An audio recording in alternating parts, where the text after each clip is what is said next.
Thanks a lot for staying with us. We'll take you across to AICC headquarters, the Congress headquarters in the national capital, where there's a meeting of the bigwigs going on. There's Mallikarjun Kharge, the Congress chief, and Sonia Gandhi, former chief, all attending this meeting.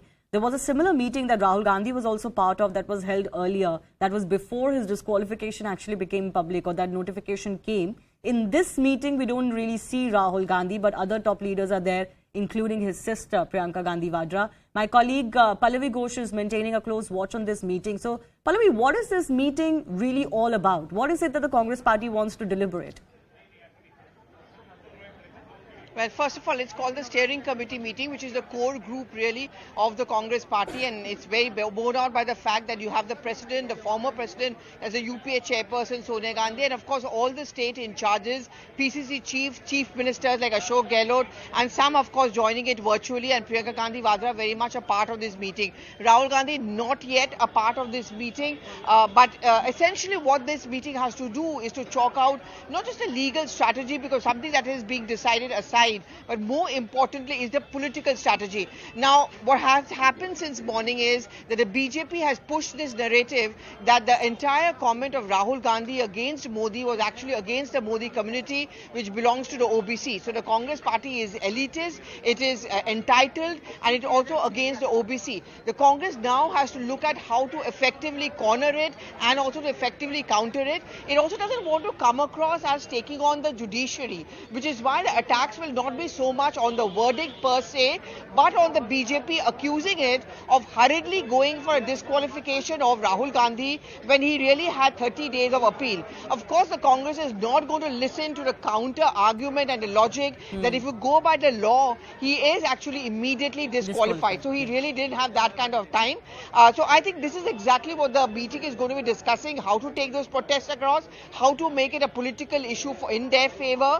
And I think the cue has really been given by Rahul Gandhi's first reaction when he said that I'm ready to give up anything for the sake of truth. That, I think, is going to be the slogan or pitch of the Congress party.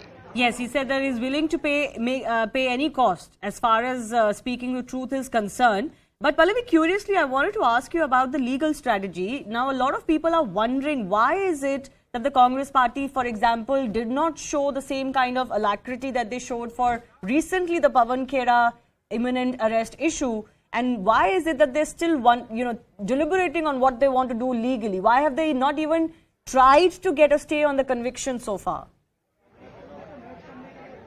Well, I mean, the BJP certainly has made it an issue. Anurag Thakur, in fact, very much took a dig at the Congress party, wondering why is it that there's a conspiracy, to use his words, against Rahul Gandhi.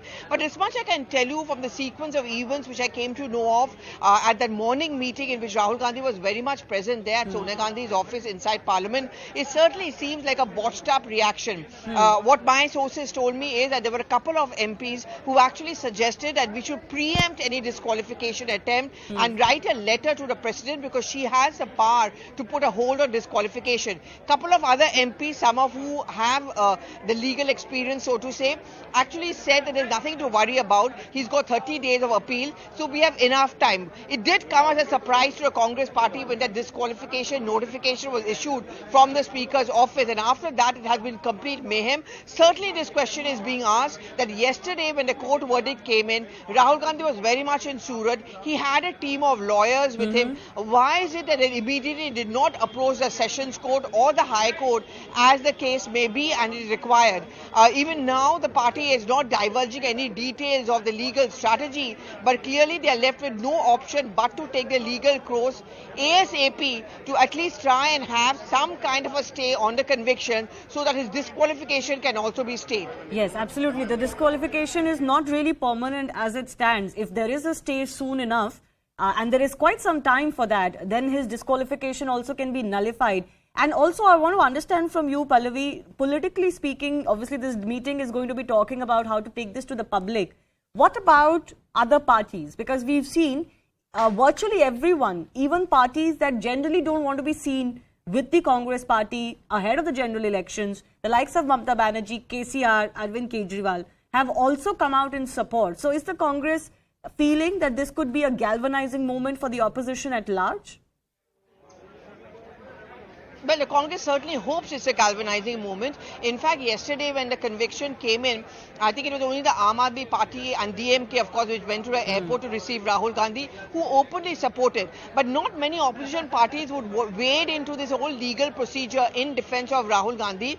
But I think if there's any glimmer of hope, any silver lining in those dark clouds hovering over the Congress office, it's the fact that even those who have stayed away studiously from the Congress party during this entire session, like the Trinamool Congress, too have actually jumped into his defense. Now, how much is the Congress going to be able to use this opportunity to make it a larger opposition unity thing? That remains to be seen. But by and large, it's going to be, I think, a Congress-centric battle, a battle for Rahul Gandhi. I think the Trinamool Congress also understands that on some issues, you need to be showing and standing up to the BJP and to the central government and support the Congress party on this. But I don't know how much of it, and I'm not so confident that how much of it can it be a long-term support for the Congress party coming in from all opposition parties, including, of course, the Trinamool Congress. Okay, Pallavi, just stay with us. We're getting some updates. As I was mentioning earlier, there are some pan-India protests, some peaceful, but some possibly descending into some chaos. We'll get you some updates from across the country, but also in the meantime, listen in to what Abhishek Manu Singhvi, Congress leader, senior lawyer, had to say versus what Sushil Kumar Modi of the BJP had to say on Rahul's disqualification. हमें पूरा विश्वास और आश्वासन है कि ऐसी चीज़ जो कानून में गलत है, हम आश्वस्त हैं कि उसका सही रूप से अवलोकन किया जाएगा बड़ी अपील वाली अदालतों द्वारा और हमें कन्विक्शन का स्टे जल्द से जल्द मिलेगा। देश के अंदर कम से कम 1 दर्जन राज्यों में इस प्रकार के मुकदमे दर्ज हैं, तो आप बोलेंगे और माफ़ी नहीं मांगेंगे तो आपको तो वो भुगतना पड़ेगा। तो इसलिए जो भी कुछ हुआ ये कोई तो आश्चर्य की बात नहीं है। कोर्ट के कल फैसला आने के बाद उनकी मेमोरी जाना ये तो सुनिश्चित था, ये अवश्यंभावित था, इसलिए ये कोई मेरे लिए आश्चर्य की बात नहीं।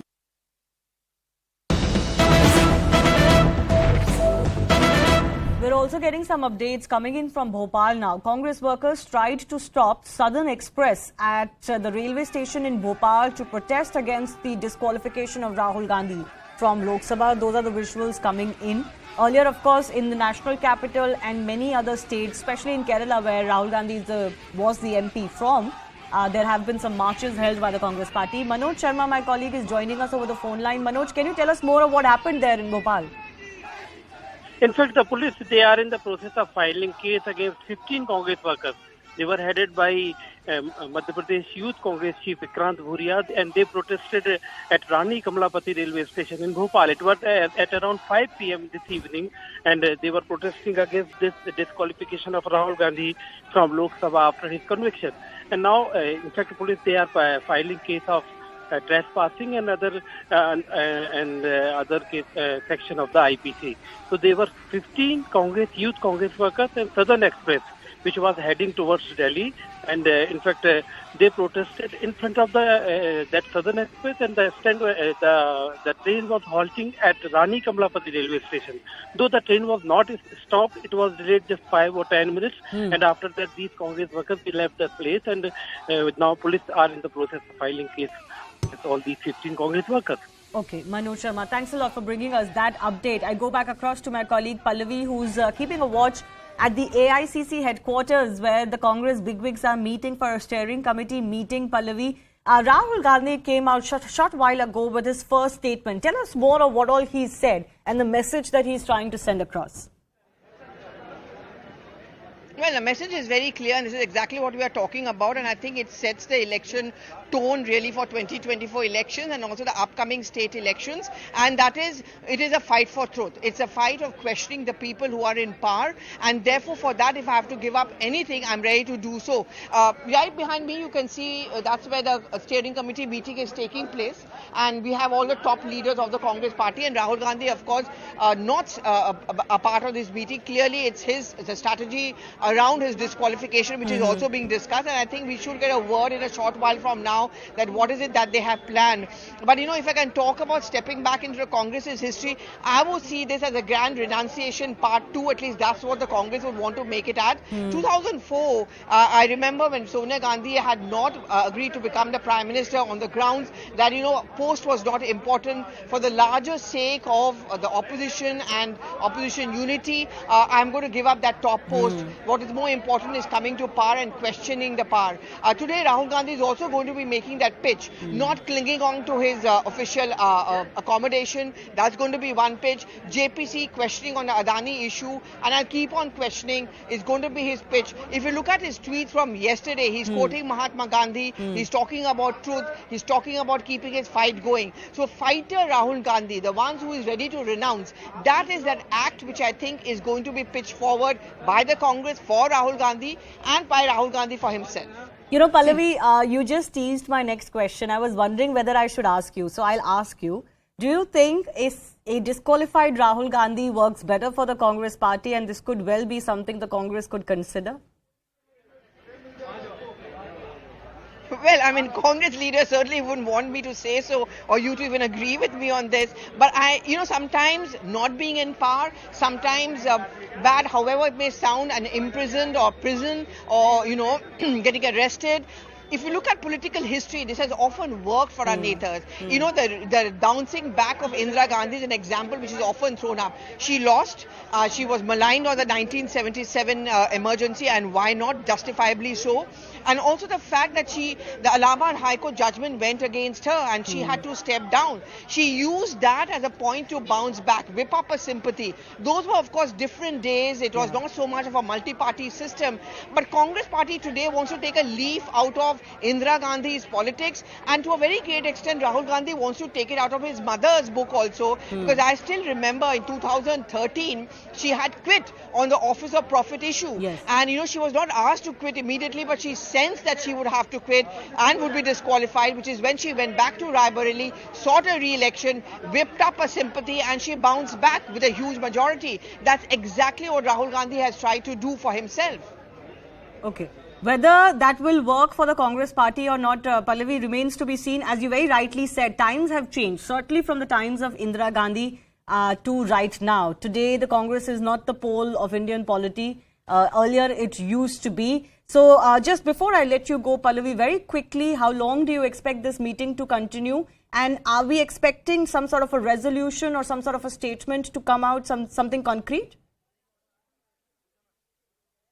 Absolutely. I think the meeting should be lasting another half an hour or so. It's been almost an hour since that meeting has taken place, and all of them are going to be given a chance to speak. Let's say to see what Priyanka Gandhi Vadra or Sonia Gandhi would have to say inside the meeting. We do expect some kind of a statement to be issued where we would be told what is the plan ahead, what is it that they want to do, and how do they want to take this disqualification of Rahul Gandhi ahead, politically speaking. All right. Pallavi, I'll leave it at that. I do thank you for joining us for those live updates. There's a lot of protests being mounted by Congress on the streets as well, as you can see. We'll see what the days ahead have in store. Time for me to take your leave. News Update Center is up on the other side.